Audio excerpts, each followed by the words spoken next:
Hey guys, and welcome to the Working Money Channel. To the moon soon, guys. Real question to consider. This from DJ Hewdy555 here on Twitter. Does anyone have an up-to-date number about executive holdings of XRP? So this is an interesting question. Do you really think XRP mooning in the near term with Brad, Chris, and Arthur, meaning Arthur Brito, being worth more than many large countries' GDP or money supply makes any sense? So, I mean, we know these guys hold a large quantity of XRP, and so what DJ Hewdy555 here is saying is that they need to eventually get rid of their XRP or sell it over time because their wealth would be so exorbitant, bigger than many large countries' GDP. Now, this is assuming XRP is going to double, triple, quadruple digits. Realistically, what year will XRP hit double digits? For example, 2025. DJ Hewdy555 saying, if I knew I wouldn't live in a trailer down by the river. And this is part of the fun of being in the XRP community, looking at all the scenarios, talking about different possibilities, where XRP could go and why. Parappa the rapper here saying, you must have seen lots of the wealthiest people on earth say publicly that they will give away all their fortune or almost all of it in the new world that eventually comes in the totally centralized way it will function. Money won't be the most important. Money will turn. Interesting. Tilbury here saying depends on what your figure is. Also, the amounts they have aren't liquid. So that would be a theoretical amount of wealth, something that they can't actually cash out of. Realistically, if they were to sell all or a portion of their holdings, they would do it in a similar fashion to Jed so as not to crash the price. So remember, Jed McCaleb held a lot of XRP and he had to sell it off slowly. There could be several explanations for this, says Vance GG here on Twitter. They could already have agreements to sell their current holdings at a specific cost, etc. We don't know all the fine details, but I don't think we should also assume moon won't happen because of that. So all very good observations here. It got me really thinking about some of the wealthiest people, and I just typed into Google, how much Amazon stock does Jeff Bezos hold? And it's a roughly 10%. So Bezos still owns, and now he still owns 10% of Amazon stock. When he was still the CEO, I believe he owned more. And they say that it's worth about $90 billion. But I do believe he did sell some of that. Now, Amazon, obviously one of the best performers in the last decade or so. It has come down quite a bit. Don't remember when Jeff Bezos actually did sell his stock or when he did step down. But probably likely here at the top before the market started to collapse. Let's also not forget at that time, Amazon stock was worth about $190 per share, but it did split quite a bit. So it split 20-1 back in June of 2022 and likely split even more times. Like here, you guys can see there were splits in 99 and 98 respectively. So I don't know. It is an interesting question, although I really don't think it will affect the price. Michael Branch posting this, okay, from Egg Rag Crypto. Now he's predicting an $80 XRP. Prominent analyst predicts an $80 price target for the next bull run. So, the other day he posted a tweet and he was giving us a timeline. Recall that Greg predicted that the next bull run for the asset would kick off on July the 1st. He based the analysis on the fact that the last bear cycle from the highs ran for 27 months before starting a new bull cycle. The analyst has pointed out that we are in the 21st month of the current bear cycle. And if you guys recall, I guess I'll just do it again. I talked about it in this morning's video with regards to Bitcoin and the price cycle there. And as you guys can see, I still have the drawings up regarding that, taking it from the top of the bull market in 2017, bringing it to the depths of the bear market in that same cycle. We saw it was about a year, 365 days. And then today, guys, we're roughly at the same point, 376 days. And so what we're assuming is this is going to turn up very soon. So he's predicting the timing here. Extending on this analysis, Ed Greg says that if the market follows the same rhythm as it did in the past, XRP will clinch an $80 price point. Now, how does he get that number? If my thesis and candle count is rhyming with the current price action of XRP, and if historical price action will rhyme again, then XRP targets are as follows. And he has them listed down here. First, we will hit 60 cents, then go back to 22 cents. So it's not without some pain, guys. But then, guys, from there, $1.20, $3, $13, $60, and finally $80 per coin. Now, he's taken the fractal pattern. This is the XRP on the monthly. And he's taken a look at these months very, very carefully. Here we're at month 21 or candlestick 21 from the top from when we saw that top back in 2015, and taking this fractal pattern, bringing us all the way to 2018, January 2018, the end of the bull market for altcoins. And as you guys can see here, he's labeled the prices. Candlestick 21 would be this particular one if in fact the timeline is the same.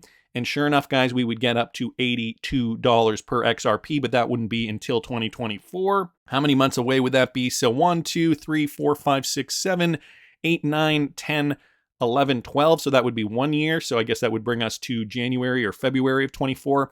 And then March, April, May, June, July of 2024. So that is when we are to expect an $82 XRP as per Eggrag Crypto here, if he is in fact correct. And this is not going to happen without a great reset. I mean, we're in the midst of it, which brings me to this, which I found kind of bizarre. Okay, Zero Hedge posted this. Computer outage hits Canadian flight systems hours after the US system went down. Things that make you go, Now, that's probably very, very normal for that to really happen, right? Well, I decided to look into it. It seemed fishy to me. And yeah, you know what else is happening this week, which I do not doubt for a second, or rather it's happening this coming week. When is Davos? I just typed this in Google. When is Davos WEF happening? The World Economic Forum holds the 52nd edition of its annual meeting in the Swiss town of Davos in January of 2023 from the 16th to the 20th of January. And flights from the US and Canada have, coincidentally, the week before, commercial flights were grounded because of this quote-unquote computer outage. I have a feeling that they know many people are just not happy with them, and they are trying to dissuade any anarchists from making their way over to Davos. That might be a theory that you agree with or don't. I really don't care. I think that there is something going on, and they know the writing's on the wall, guys. I mean, it certainly doesn't help that we've got El Salvador passing a law allowing Bitcoin bond issuance. So this from the Cryptic Poet here. And these guys, I mean, El Salvador, they're doing a great job sticking it to the IMF. El Salvador's Congress approved a digital securities law that would allow the nation to raise funds through the world's first sovereign blockchain bond. Congress approved the bill by 62 votes to 16. It will be sent to President Nayib Bukele for signing. The bill creates a legal framework that could underpin Bukele's plans to sell Bitcoin-backed bonds. The securities are intended to raise $500 million to help build a tax-free coastal town known as Bitcoin City, and would have geothermal energy from a nearby volcano for mining digital coins. So an interesting plan here coming out of El Salvador. I really do want to visit one day. I want to go to El Salvador. I do have Bitcoin on my Spend the Bits wallet that I'm, saving up. We'll likely keep adding little bits there. And if you guys don't know, the Spend the Bits wallet does run on the XRP ledger, but you can transfer Bitcoin instantly through the wallet. So, if you guys are holding Bitcoin, and I think it's a small segment of the population that really does want to use Bitcoin for payments. As we're seeing, an entire country deciding that they're accepting Bitcoin for payments. Well, we need a way to do it efficiently. And I believe Spend the Bits is also in negotiations with the country of El Salvador to create some more underlying technology, some more infrastructure for that Bitcoin spending. So interesting news there, of course. The powers that be don't like this one bit. Just along those same lines, guys, on the backdrop of a crippled economy, this from Ian Binns, all to the plan, Lebanon, Sri Lanka, Russia, Suriname, and Zambia are already in default. Belarus is on the brink, and at least another dozen are in the danger zone as rising borrowing costs, inflation, and debt all stoke fears of economic collapse. So I'm not going to get into this article, but I just kind of wanted to bring it up for context of what is going on in the world. Then you've got guys like Nayib Bukele saying, well, F you, IMF, I'm not going by your rules. I'm going to structure finance in my country the way I want to, and the IMF has been very critical of this. So, interesting things going on, of course. Ripple continuing to make waves in the Middle East specifically. Their partner Alfardan Exchange just partnered with UPT, okay? Alfardan Exchange, the money transfer and currency exchange firm which is licensed and regulated by the Central Bank of the United Arab Emirates, has announced its partnership with Turkish global money transfer platform UPT, providing its UAE customers the opportunity to send remittances to Turkey. So another gateway for UAE money to move to Turkey specifically. I believe there was another one that was just recently open using a Ripple partnership, or rather leveraging a Ripple partnership. This partnership, though, extends customers the services of real-time cash pickup in Turkey from any of the 7,000 plus Turkish Post and UPT money transfer locations in the country and bank account transfers, ensuring a smooth and seamless process for customers. This convenient service also applies to CIS countries such as Azerbaijan, Uzbekistan, Kyrgyzstan, and Georgia.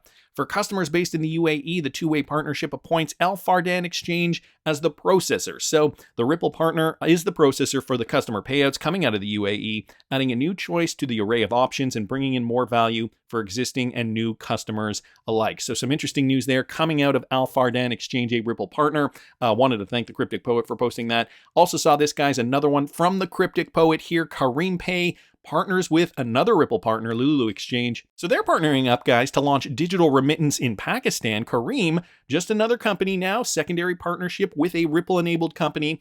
They are the region's leading multi-service app. They partnered with Lulu Exchange, one of the UAE's largest licensed remittance providers. So another UAE connection here to launch international remittances on Kareem Pay, enabling customers and captains to send money abroad. In the first phase, customers can seamlessly transfer money from the UAE to Pakistan in minutes at competitive rates through the Send Abroad tile on the Kareem app. So using this in-app feature to send money instantly, funds are sent directly to a recipient's foreign bank account, whether they are a Kareem or non-Kareem customer. So that is going to be really important, right? Because you can't get everybody to sign on to the same platform. You just can't assume that everybody's going to do that. So the interoperability between banks, that's going to be critical. And I think, these guys have found a way to do that. The process is fully digital with electronic KYC completed in seconds, making it possible to send money overseas in just a few taps. So the Middle East, Southeast Asia, this specifically in Pakistan, we're seeing more development with regards to these remittance companies, with regards to partnerships, secondary and now tertiary partnerships running on RippleNet. And guys, this is just going to get bigger and bigger as the years go on. So another great one here from the Cryptic Poet. I mean, if Gary continues with this nonsense, the innovation in the United States will be hindered, unfortunately. Michael Branch bringing this article up with regards to Federal Reserve Governor Michelle Bowman. Okay, now here's what she's saying. The Fed will keep focusing on crypto. Fed governor says, we do not want to hinder innovation. So I feel like in the United States, there are these competing forces. We've got Gensler at the SEC trying to, hinder cryptocurrency adoption. Obviously, I think it's glaringly obvious now. He does not care. He's coming in top cop on the beat, as he calls himself. And, he's trying to protect the legacy banking system. And, some may suggest he's giving an opportunity for the legacy banking system to catch up. Well, holding back Ripple, holding back XRP, well, Federal Reserve Governor Michelle Bowman says, while cryptocurrency activities can pose significant risks, the Fed does not want to hinder innovation. She added, by inhibiting innovation, we could be pushing growth in this space into the non-banking sector, leading to much less transparency and potential financial stability risk. So she did comment on FTX. She says that, the events have made it clear that cryptocurrency activities can pose significant risk to customers, but we cannot hinder crypto innovation. So these are two different things, right? We have the FTX red herring over here, being the beacon back in November of, look, there are glaring problems with crypto. We need to regulate the hell out of it. Meanwhile, I think that we're past that now. I mean, it's only been about a month, a little over a month, but we're kind of past that now in terms of, at least in terms of the 24-hour media cycle. It's still going to be on people's mind. However, I think people are smarter, and I think people like Michelle Bowman realize this. The quote goes on as such, the Fed and other banking agencies will continue to focus in this area in light of the significant risks these activities may pose. But the bottom line is that we do not want to hinder innovation. So the Fed making it very, very clear that they don't want to hinder innovation. She goes on to say, as regulators, we should support innovation and recognize that the banking industry must evolve to meet customer demand. By inhibiting innovation, we could be pushing growth in this space into the non-bank sector, leading to much less transparency and potential financial stability risks. We are thinking through some of these issues and what a regulatory approach could look like. So the Fed taking a look at this, realizing they need to be serious about this because the entire system could be in jeopardy. I mean, the entire system is in jeopardy. I think that was confirmed by Matthew Hickey, guys, in this clip here brought to us by Yoda at XRP Yoda here on Twitter. Listen to this. So Ripple and XRP actually did solve a problem, right? And we talked a lot about blockchain at the time as having potential problem-solving potential. But Ripple actually solved the problem. And that problem was improved into banking messaging. Their bridge tokenized currency, the idea of changing one token from another, really gave blockchain their start as a financial services product. It was the fastest on the market. Transactions were settled much more quickly. It was eco-friendly. It didn't have the overheads that came with the proof of work system. It provided as a kind of bridge currency for liquidity to change currencies amongst each other, and the ability to run private side change. This earned it the nickname of the banker's coin, and that kind of made a lot of people not want to look at it, because the whole point and premise of crypto anarchy was, let's get rid of the banks. So a lot of people were just quick to dismiss Ripple because they just saw it as something that this is the banker's technology. But actually, it was a problem that had been solved, and that problem was in banking. Upgrading these interpayment processing systems like SWIFT, which institutions use to move money between each other. They have a kind of four-eyed process. There's a lot of overhead in SWIFT and SWIFT Alliance Lite. The Ripple token and payment processing solved this problem, and Santander utilized it through something called OnePayFX. And actually, the institutions themselves became the very first target market for what this technology could change. And the institutions realized this. They realized we're at risk unless we become obsolete, unless we begin to innovate on blockchain, because somebody else will innovate on blockchain, realize that we are dinosaurs in terms of how money markets and money positions move, and they will not use us anymore. And that's kind of what happened really with the Ripple and the SEC, is that they ended up replacing a core part of the financial backbone of the planet, and thus that threatens institutions and brings institutions, wrath essentially to the table. So Matthew Hickey here in this Ripple XRP presentation, pointing out what we have been saying for a while now. The SEC is putting Ripple at bay. Obviously, there's so many other banks around the world that are adopting, so why wouldn't the United States decide to adopt immediately as well? Especially considering XRP and Ripple is American technology. I said it in this morning's video, and I think I should say it again. Contact Congress, because they are the ones that have control over the SEC.